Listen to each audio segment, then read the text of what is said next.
Hello friends, welcome to my channel Educare Assam.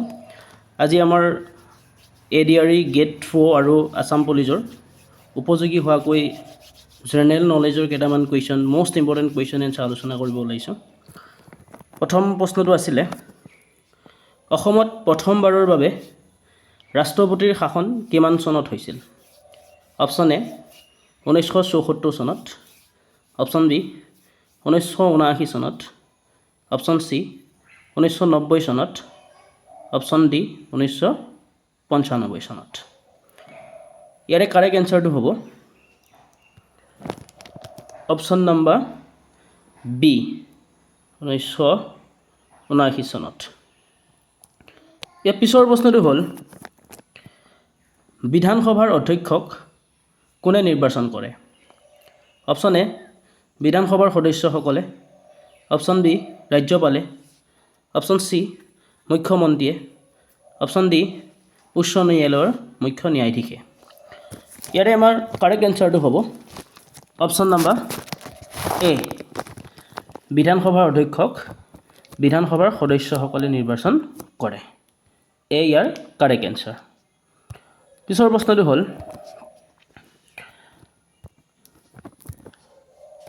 ৰাজ্যপাল হ'বৰ বাবে নিম্নতম বয়স কিমান হ'ব লাগে?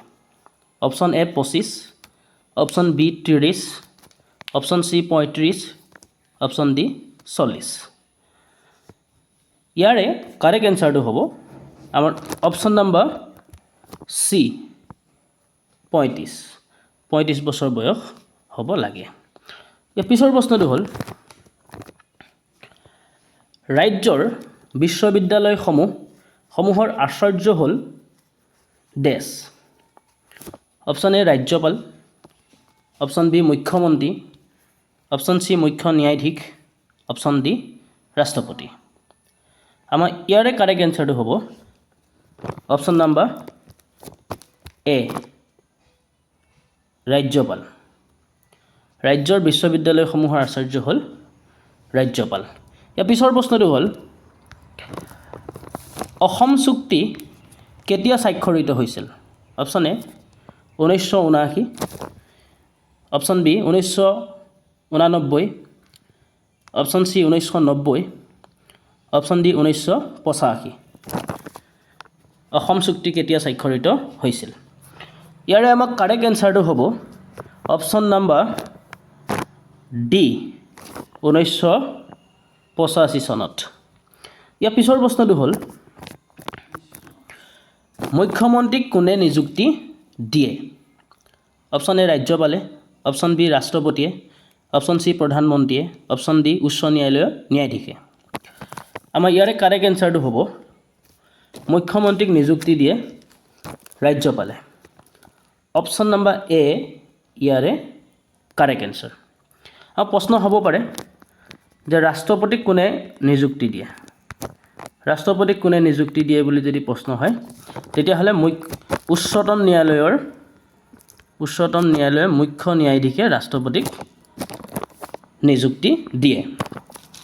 যদি প্ৰধানমন্ত্ৰীক কোনে নিযুক্তি দিয়ে বুলি প্ৰশ্ন হয় প্ৰধানমন্ত্ৰীক হ'লে ৰাষ্ট্ৰপতিয়ে নিযুক্তি দিয়ে। আমাৰ ইয়াৰে পিছৰ প্ৰশ্নটো হ'ল অসমৰ ৰাজ্যসভাৰ আসন কেইখন? অসমৰ ৰাজ্যসভাৰ আসন কেইখন? প্ৰশ্ন আহিব পাৰে অসমৰ লোকসভা আসন কিমানখন আছে, অসমৰ বিধানসভা আসন কিমানখন আছে, অসমৰ ৰাজ্যসভাৰ আসন কিমানখন আছে? অপশ্যন এ 7খন, অপশ্যন বি 6খন, অপশ্যন চি 5খন, অপশ্যন ডি 8খন। আমাৰ ইয়াৰে কাৰেক্ট এনচাৰ হ'ব অপশ্যন নম্বৰ এ 7খন। অসমৰ ৰাজ্যসভাৰ আসন 7খন আছে। ইয়াৰ পিছৰ প্ৰশ্নটো হ'ল অসমৰ প্ৰথম উচ্চ ন্যায়ালয় কিমান চনত স্থাপিত হৈছিল? Option A 1948, option B 1950, option C 1955, option D 1960।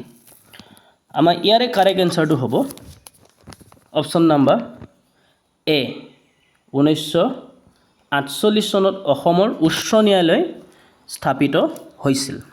ইয়াৰ পিছৰ প্ৰশ্নটো হ'ল প্ৰথম অসমীয়া ৰাজ্যপালজন কোন? Option A Gopinath Bordoloi, option B Devananda Konwar, option C Bishnuram Medhi, option D Liladhar Barooah. আমাৰ ইয়াৰে কাৰেক্ট এনচাৰটো হ'ব option number C Bishnuram Medhi. Bishnuram Medhi আছিলে অসমৰ প্ৰথম অসমীয়া ৰাজ্যপাল। ইয়াৰ পিছৰ প্ৰশ্নটো হ'ল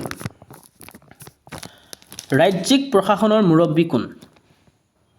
অপশ্যন এ ৰাজ্যপাল, অপশ্যন বি মুখ্যমন্ত্ৰী, অপশ্যন চি আয়ুক্ত, অপশ্যন ডি উচ্চ ন্যায়ালয়ৰ মুখ্য ন্যায়াধীশ। ইয়াৰে আমাৰ কাৰেক্ট এনচাৰটো হ'ব অপশ্যন নাম্বাৰ এ ৰাজ্যপাল হ'ল ৰাজ্যিক প্ৰশাসনৰ মুৰব্বী। ধন্যবাদ থাকিল বন্ধু বান্ধৱীসকল। ইয়াৰ পিছৰ ভিডিঅ'সমূহ পাবৰ বাবে চেনেলটো ছাবস্ক্ৰাইব কৰি দিব। Thank U.